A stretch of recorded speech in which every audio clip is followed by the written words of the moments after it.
नमस्ते सरस्वते देवी गौरवाणी प्रचारिणे विशेषशून्यवादी पाश्चात्यदेशकारिणे वंशकल्पतरुभ्यश्च कृपासिन्धुभ्यैव च पतितानां पावनेभ्यो वैष्णवेभ्यो नमो नमः।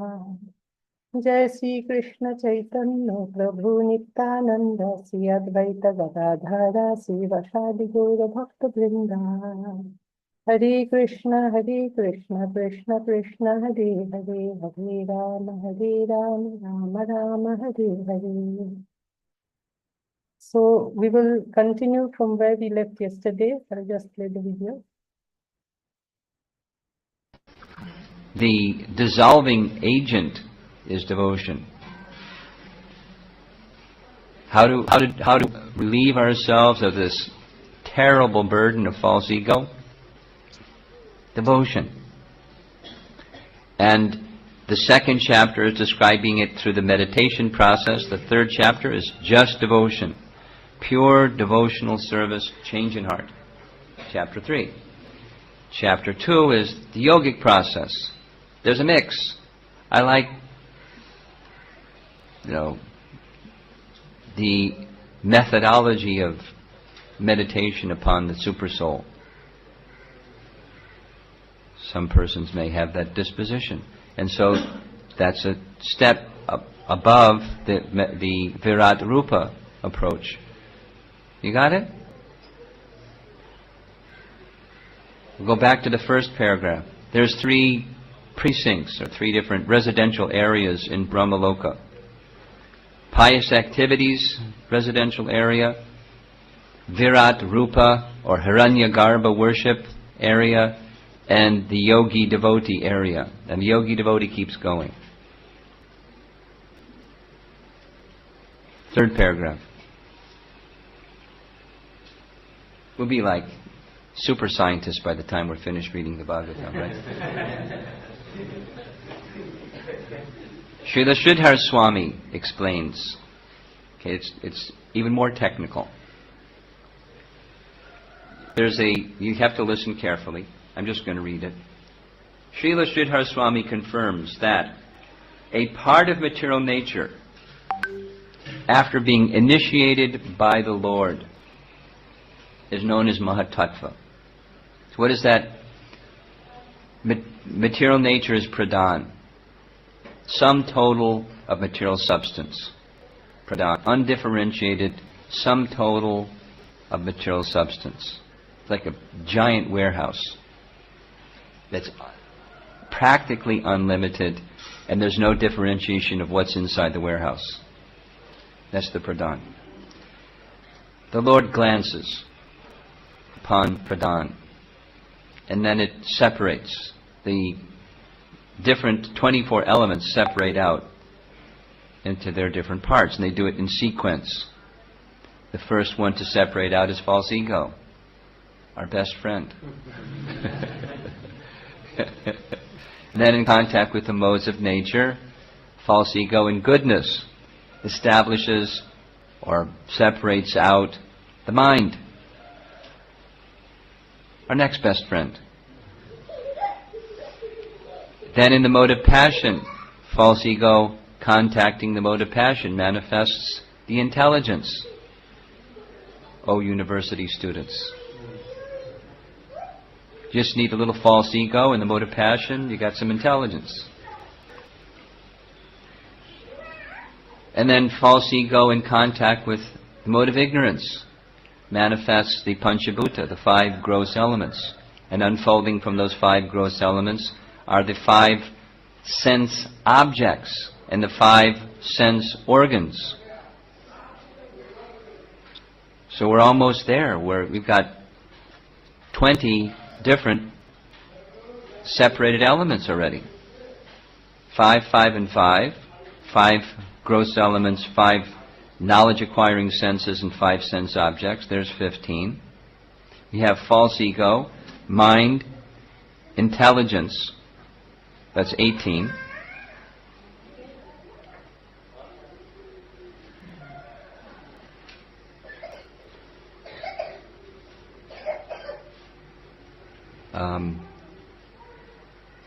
We missed something.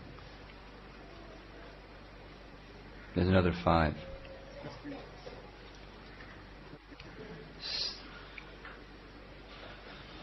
Oh, Gyanendriyas and Karmendriyas, and then there's objects, and the 5 gross elements. So it's 23. So what's being said here, so that plus the 24th element, which is contaminated consciousness, you have to have contaminated consciousness for things to work in material existence.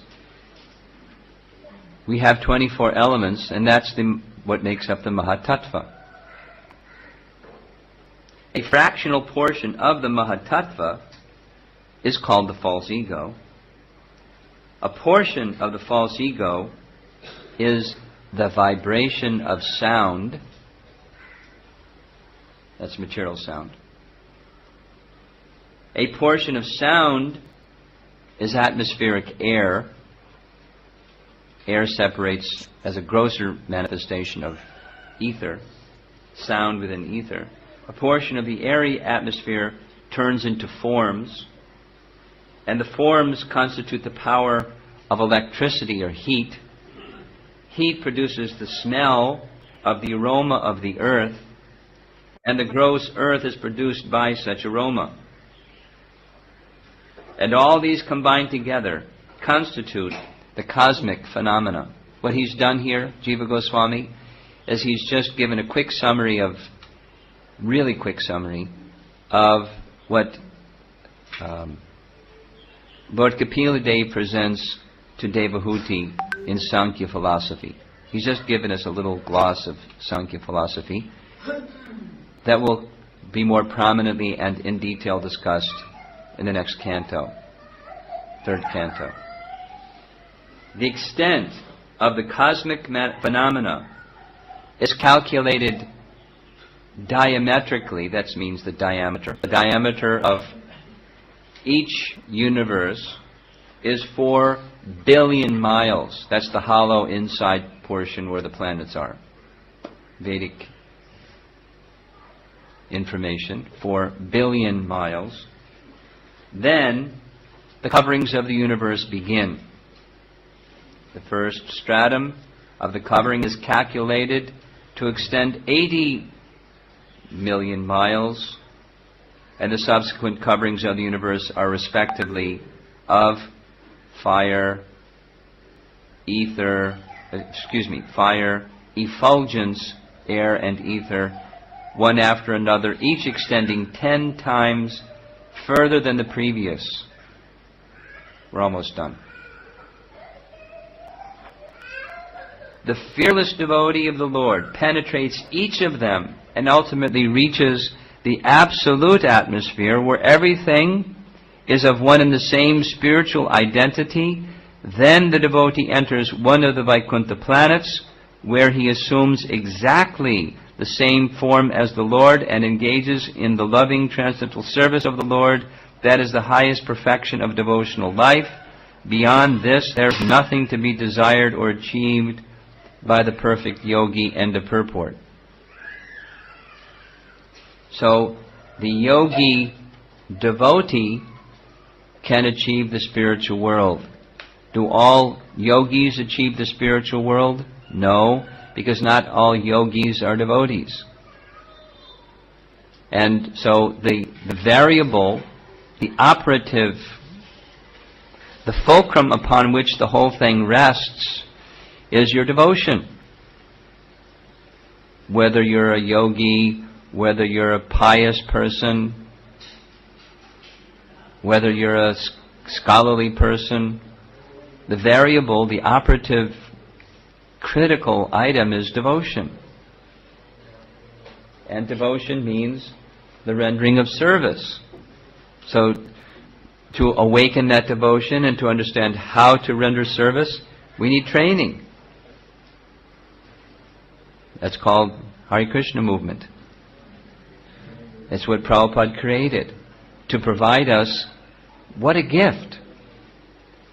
We're not capable of doing all this yoga gymnastics and to the point of projecting the soul out of the body to go past all these different planets, and forget it, we don't have that qualification. It's not appropriate for this age, even if we were really good at it. So, what's the use of this information being there? We just skip this chapter and go on to the next chapter, right? No. It's there deliberately. The king, Maharaj Parikshit, has asked Shukadev Goswami to describe the duty of people in general. So people in general may not be inclined to just surrender to Krishna. I see a lot of people that walking around that aren't inclined to surrender to Krishna. What about those people? Is there something they can do to benefit themselves? Yes. But if those persons don't get training in devotion, it's useless. It's just another sense gratification. Yoga for health. Keep your body trim and slim so you can have nice sense gratification. It's not the purpose. So unless there's training for the purpose of awakening devotion, it's useless. And the most effective means in this age for that awakening of devotion is chanting of the holy names of the Lord. So that's central. And there is discussion in this second canto on the importance of chanting the holy names of the Lord. And especially it's going to come in the next chapter. But at least here, the principle of training in devotion, even for those who are just beginning to recognize God exists within, there's a methodology for those people. And that stage of progress in their spiritual evolution.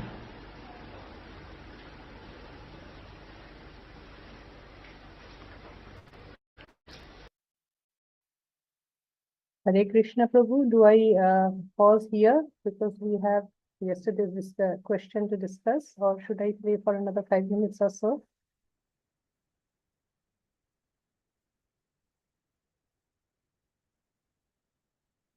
Yes, we can pause here, Mataji. We can. Thank you, Hare Krishna. So just from today's discussion, it was basically technical, showing all the layers and the billions of miles, the depth of the layers and all. But coming to yesterday's question, which Shamkun Prabhu wanted all of us to ponder upon, is basically what training for a devotee means. So here from today's session itself, I got an answer. It basically means awakening devotion in the heart of a person. And for that, we need to actually get into the process of awakening devotion in us through chanting of the Mahamantra and other things.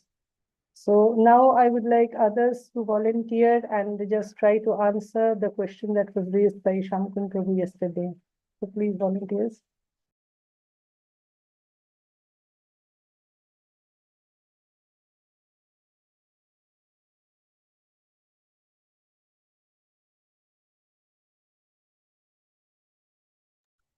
Prabhu, would you like to share your realization on yesterday's question? Training, what a training for a devotee means? I did not thought about that actually.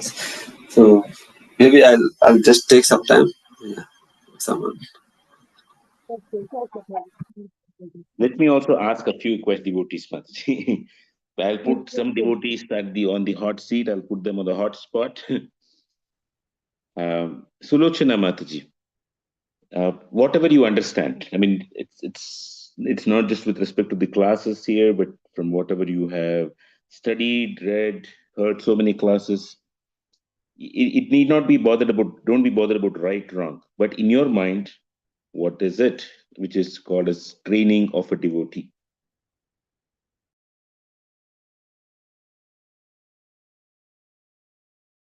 Hare Krishna Prabhu, Dandavat Pranam.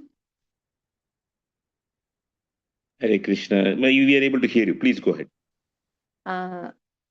Just in my mind, what I'm thinking is like uh, training of the devotee. I'm thinking like justly slowly it is detachment for the material desires and getting attached to the spiritual life or the devotional service. Matlab, slowly we are trying to control our senses for the sense gratification and going towards to the lotus feet of the Krishna or serving the devotees or spiritual side or understanding what is the difference between this material life, spiritual life. Like that I'm thinking, Prabhu. I'm not sure.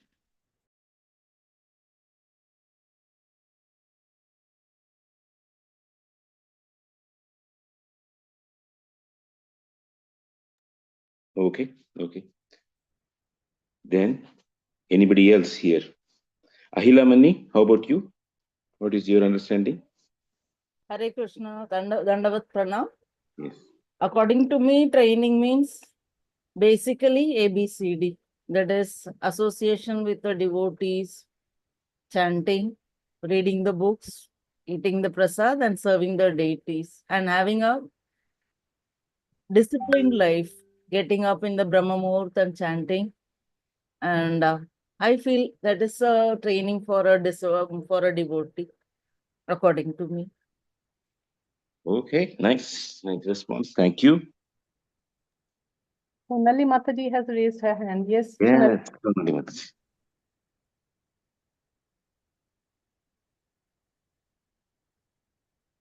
Hare Krishna Prabhu.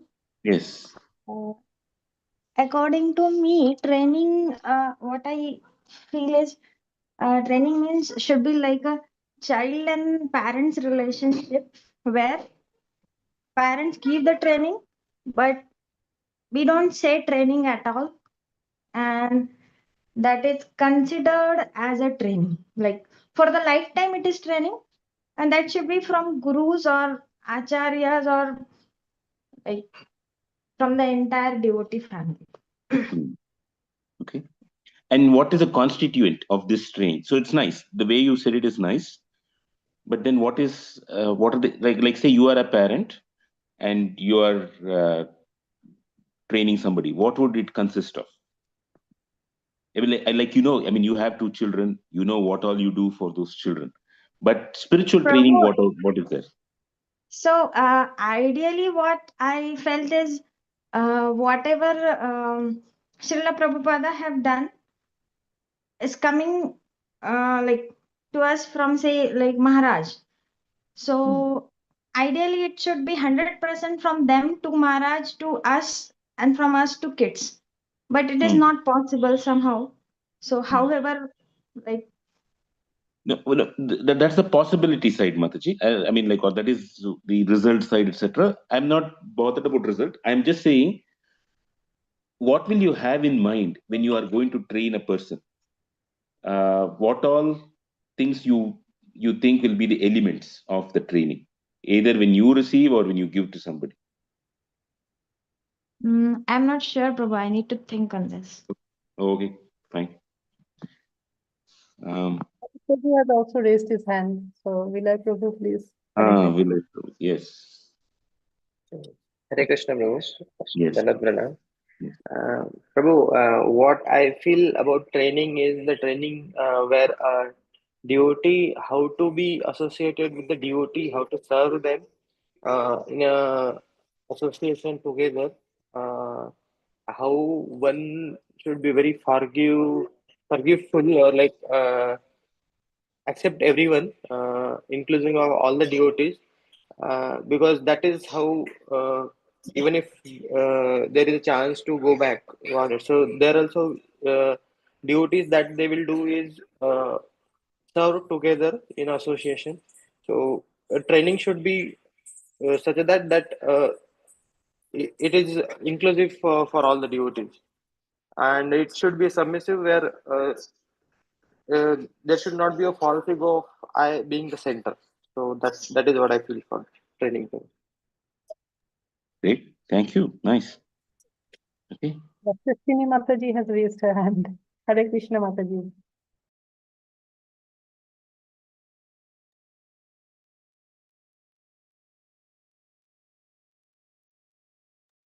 Mataji, your voice is not heard, Yashaswini Mataji. Your microphone is on, but can't hear.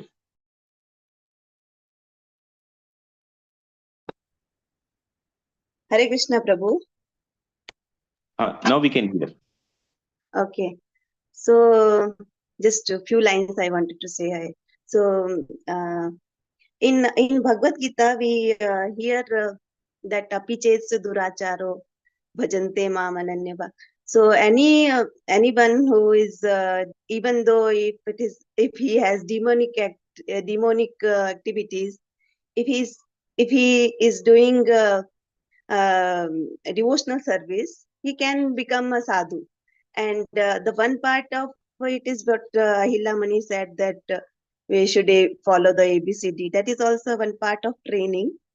And but the another part of training, which I feel is like we always have all those enemies we see, lust, anger, greed, all those kam, krodh, lobha, moh. So helping in understanding those things and giving a faith and helping in coming out of all those impurities. That is also one part of it. And finally, uh, repositioning the soul in Anya Abhilashita Sunyam, in that step by step guiding in that way.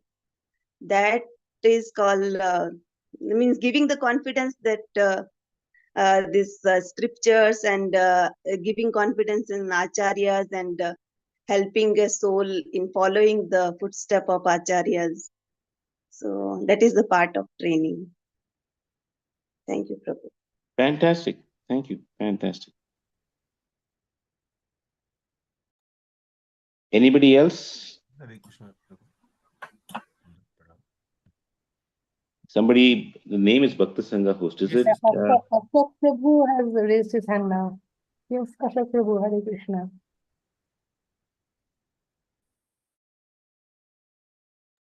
Or is it you forgot to put your hand down, Ashok Prabhu? No, or you have it. Okay. No problem, it's me. Dear Little, your voice is low. Oh, is it? Now it's fine? Okay. No, it's better. It's better now. Yeah. Okay. I'm almost like putting my chin on top of my laptop. Yeah, Prabhu. So something similar the devotees have mentioned about ABCD, etc. So as per my little understanding, the training for me is two parts. One is external and one is internal. External training is, yes, ABCD, like getting up early in the morning, chanting the rounds, doing Mangalarti, taking prasadam, hear nice lectures, associate with the devotees, doing services, etc., like how we are doing. But what is the impetus or what is the motivation of doing everything is the internal training. The internal training should be that, okay, I have my spiritual master or I have the devotees who are guiding me. So what is my relationship with my spiritual master, with the devotees who is guiding me? What's the depth of relationship? So the relationship is most of the time in ISKCON we see the relationship does not go beyond appreciation. Okay, I appreciate this devotee, so elevated devotees, pure devotees, or very senior Vaishnava. He is nice devotee, this and that. He's doing a lot of services, etc. But my life is meant for that devotee is, I think, almost very, very rarely I see in devotees, or maybe I'm not able to see that. Very few cases I have to see. So cultivating that relationship, and the relationship is from both the sides, from the our spiritual master or those who are guiding, and the same way the person who, or the practicing devotee, how he responds to that guidance. So that relationship is how it is nurtured and taken forward. So That is the core, which I feel is that of the relation of the training, which internal training that will guide the external training as well. And during that course of time, all that lust, anger, greed, everything will be slowly wiped away, bro. That is my little understanding, bro. Hare Krishna. Hare Krishna, Prabhuji. Yes, Prabhu. So my understanding also a little bit like that one there, Prabhu. So, like, so when training is required means first of all we have to understand we are in a, either in a receiving position. So whether we are taking the instruction same as what they are telling, or we are taking in a different way. So generally, since we don't know much about Krishna, so we have to understand Krishna, and we have to increase our love towards him. So for that, the train it means instruction we have to take as it is. We know generally everybody knows like ABCD, but how practically we are following means, so regularly whatever the instructions we maybe step by step, little by little we have to put into that, so that it will be. Otherwise, if trainer is saying something, but if he is not receiving, so it's like a backbench student again, we say. So the both should be in the same position, like both are the same platform for that whatever the knowledge is true. Thank you. Risham Prabhu has raised his hand. Hare Krishna Prabhu. Hare Krishna Mataji. So training for me it starts with like Bhagavad Gita, 4th chapter, 34th verse. Tadviddi pranipatena praniprashnena sevya upadekshanti te jnana jnanena sattva darshana. That is approaching a bona fide spiritual master, and approaching a bona fide spiritual master means rendering some menial service from him to him. And then like this process of approaching a spiritual master and rendering menial service helps me to overcome my false ego. So how this false ego is corrected? It means service requires some degree of submission. And by rendering service, one gets the opportunity to actually get corrected. And I must also be very eager to have the desire to be corrected in my service. Then I receive the mercy. So that way the false prestige can get, or false ego, which I've been carrying, as Maharaj spoke about, the first thing that separates out, to get corrected. And this training also includes, it's just not we do service in isolation, but we do in the association of devotees. And when we do service in the association of devotees, then there is a chance of like 6 kinds of loving exchanges, which Rupa Goswami gives in Nectar of Instruction, which is Dadati Pratigrihnati, Goyam Akhyati Prachati, Bhungte Bhojete Chaiva, Sadvida Priti Lakshanam. Offering gifts in charity, accepting charitable gifts, revealing one's mind in confidence, and inquiring confidentially, accepting prasada, and offering prasada. So when we do this in association of devotees, we further purify ourselves of our misconceptions. And especially like in Bhagavad Gita 2.62, it is a Sangat Sanjayate Kama. Like one's desire and ambitions develop according to the company one keeps. So by associating with such like-minded and saintly people, like over the many millions of lifetimes, whatever accumulated vasanas has the opportunity to get dissipated. Right. So the training also includes not only approaching a spiritual master and serving with the devotees, it also involves showing compassion to other living entities who are not yet so fortunate. So that what does it mean? Means like everybody should get an opportunity to know about Krishna or hear about Krishna. So this training involves in Bhagavad Gita 17.16, Srila Prabhupada writes in the purport, it requires the austerity of mind. The austerity of mind is there should be gravity of thought of how to detach ourselves from self gratification and instead thinking about how to do good to others. So the training also involves like that we reach out to other people and give everybody an opportunity. Then it's an individual choice whether they accept it or not, but we try to have compassion on other living entities and try to give Krishna to others. So basically, a Vedic system is modeled in such a way that everybody is gradually trained as per the modes they've acquired or we have acquired, or as per the one's natural inclination. But all times, the intention or the goal behind is Samsiddhir Haritoshna, Atapumbir Dvijashreshta Varnashram Vibhagasa Swanististasya Dharmasya Samsiddhir Haritoshna. So when like training is based on this principle of pleasing Lord Hari and his representatives, then that's the key aspect of this training. That's what. Thank you. Hare Krishna. Very nice. Thank you. Thank you so much. And when he actually gave a lot of scriptural references also, which you had actually mentioned in before putting this question yesterday. Thank you so much, Harisham Prabhu. Roshuna Mataji, you had raised your hand. Would you like to say anything? No, Mataji, actually, I had only hardly 2 points, right, which Harisham Prabhu was talking. And thank you so much, Harisham Prabhu, for giving us the reference from Bhagavad Gita 17.16. Right, it clearly talks on the training of a devotee, right? And yeah, it was so nicely spoken, Mataji, on how the scriptures, I mean, going towards scriptures, right, it trains. Thank you so much, Prabhu. Hare Krishna. Thank you, Mataji. Thank you, Mataji. Yugal Kishore Prabhu has raised his hand. Yes, Prabhu, Hare Krishna. Hare Krishna Mataji.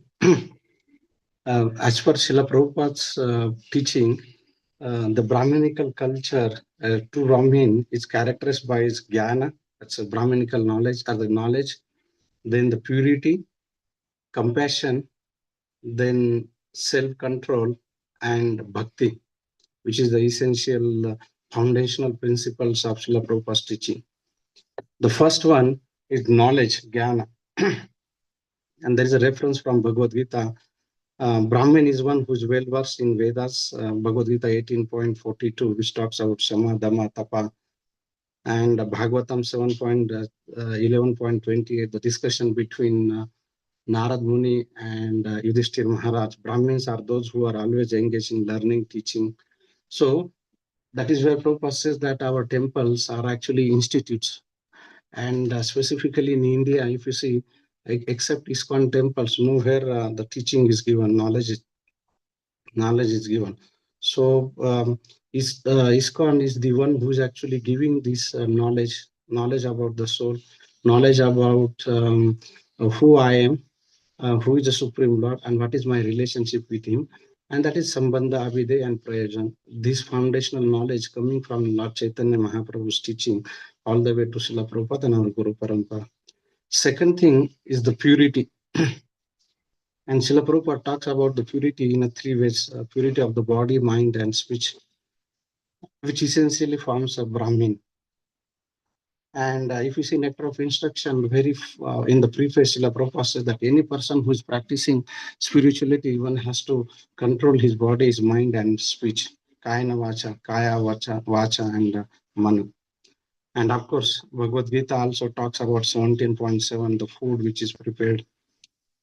And the tapa, so the purity, tapa, the purity of body and mind. And Prabhupada says that there are 2 types of purity, which is internal and external. Externals, we are very well versed today's word, but the internal purity, that is done only by the chanting of the name of Lord Hari. Then the tapa is this self-discipline in all respects of life. It's very important. And the Brahminical culture is practice austerities, tapascharya, and which includes, Prabhupada always says that voluntarily accepting inconveniences like the fasting, controlling the senses, and many things. And all those things also should lead. The 4th point is about daya, compassion. The Brahminical heart is filled with the compassion for all living entities, seeing them as a part and parcel of Krishna. And Srila Prabhupada would always say that what is that we can give the best gift for all other devotees, I mean other people, other soul is giving Krishna. And that is where Bhagavad Gita 12.13.14, one who is free from malice, who is compassionate and free from envy is very dear to me. Lord Krishna says that. And the fifth is service to the Supreme Lord Sri Krishna, devotional service. So until Srila Prabhupada, bhakti was only translated as a devotion, but Srila Prabhupada is who coined the word as a devotional service. So there are two aspects of this devotional service is that all Vedic knowledge, all the conclusion of Vedic knowledge, Srila Prabhupada would always write that it should end to the devotion to the Supreme Lord Sri Krishna.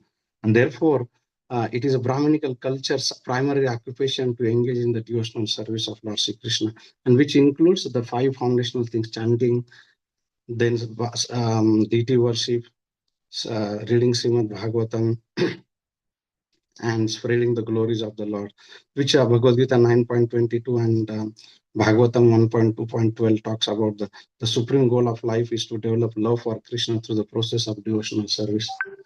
So, to conclude that, Prabhupada talks about the 4 foundational things. One is knowledge, purity, tapa, self-control, compassion to living entities, and bhakti. So these are the 5 things Prabhupada talks about the Brahminical culture. Thank you very much, Hare Krishna.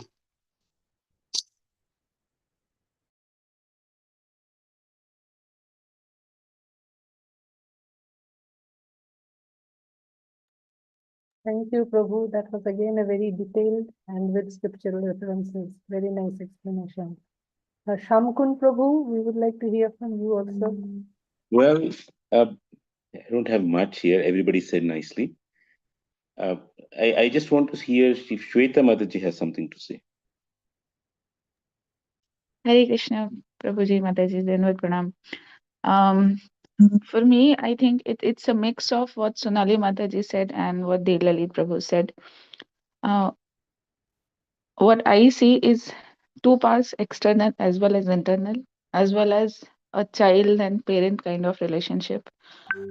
For me, I just heard why we typically get any training. For that matter, even in material world, why we take training. I am learning English or I am learning any subject so that I can implement it, so that I can turn something useful out of what I have learned. So if I apply it into devotional service or my bhakti, why am I taking training and what should be the outcome of this training?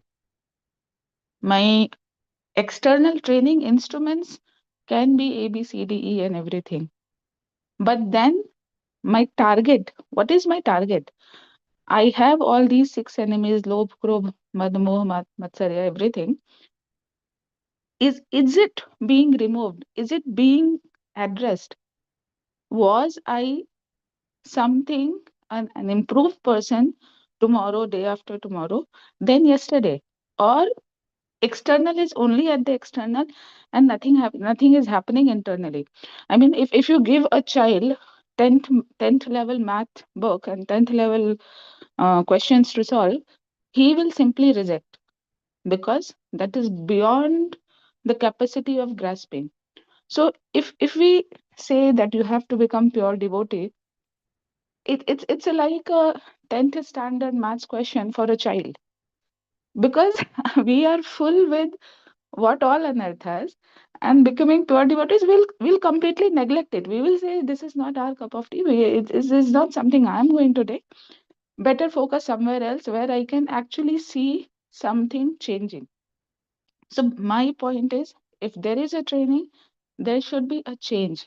And since it's not a transactional training, there should be a child parent kind of relationship, a loving kind of adoring kind of relationship.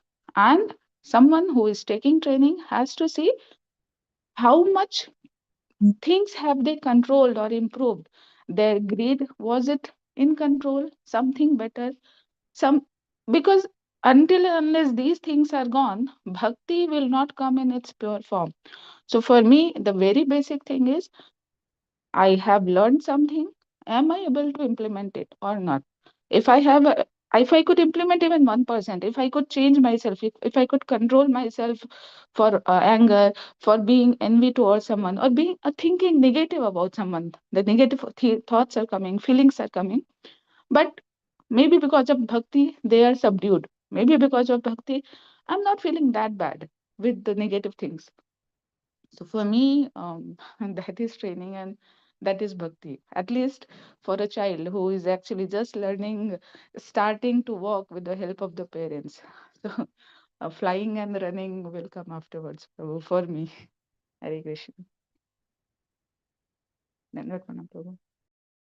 That was very nice to say, Mataji. Hare Krishna. So before we move on to Shamkul Prabhu, I see Dhira Lalit Prabhu has raised his hand. Prabhu, you would like to say something?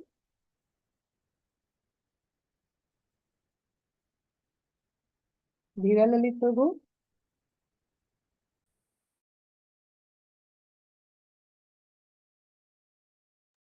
Even Harisham Prabhu has raised his hand, both of them. I think Harisham Prabhu didn't, after speaking, he didn't cancel it. Okay. Dhira Lalit Prabhu, he raised it subsequently. Yeah, I just raised Prabhu, just one line, like in the material aspect, the training means like to develop your own self and do good in the field wherever we are. But in the spiritual field, the training ourselves is so that the um, what is that? Yeah, as Maharaj said, that we can bring smile on the face of Krishna, and this will also help us to associate with our dear devotees very well. So that should be the mood of when we train ourselves or when we receive the training in the spiritual aspect. That's all, Prabhu. Thank you. Fantastic, Prabhu. I think all very nice points by everybody. Sharbari Mataji, I probably would like to summarize what everybody said. Maybe I'll do it tomorrow, and then if any points, I'll tell it tomorrow because it's already 7:12. It's close to 7:15 today. Is it okay, Sharbari Mataji? Yes, absolutely fine, Prabhu. So we will hear from you tomorrow then. Yeah, yes. Okay. Thank you. Hare Thank Krishna. you, everybody. Hare Krishna. Thank you, Mataji. Hare Krishna.